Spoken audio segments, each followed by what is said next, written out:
বাসা কোন জায়গায়? গোপালপুর না? না, আমি হাইলাদানি স্কুলে পড়ে থাকি। সাইলাদেন স্কুলে পড়ে থাকেন? আমি তো বাড়ি ঘর নাই। না, আপনি ওইখানে থাকেন? ওইখানেই থাকি। মানে স্কুলের মধ্যে থাকেন? স্কুলের মধ্যে থাকতে না, বারিন্দায় পড়ে ও, থাকি। স্কুলে বারিন্দায় থাকেন? হ্যাঁ। আর বাড়ি ঘর কিছু নাই? কিচ্ছুই না। বুঝতে পেরেছি। আমি শীতের কম্বল তো বান নাই।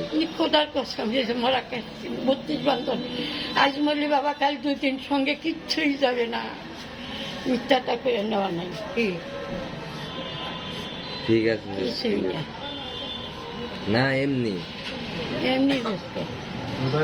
মানে কম্বল একটা দিব, ওই যে বলছে দিব ইনশাল্লাহ কম্বল পাবে, তাই না? এই চাষি অসহায় তো, ইয়ে মধ্যে শীতের মধ্যে কম্বল বানাই উনি পা নাই। আমার আরো বয়স্ক ভাতার কাজ চাইছিলাম, কম্বল দিয়ে 5,000 টাকা চাই, 5,000 টাকা চাই কেরা টাকা চায়? মেম্বরে। মেম্বার টাকা চায়? হ্যাঁ, তাই না? বয়স্ক ভাতার কাজ আমি আজ শুনতে হয়নি। ঠিক আছে, বুঝতে পারছি। হ্যাঁ হ্যাঁ, আমার দিব, আনেরও দিব না, আমার না। আচ্ছা ঠিক আছে, তাহলে সামনের শনিবার আমরা ঠিক আছে। শনিবার দিন আমার পেলেন না। আচ্ছা ঠিক আছে, সামনে শনিবার করি। ওই তো এই শনিবার তো গেছি আছে। আচ্ছা, সমস্যা নেই। না লিখে নিব।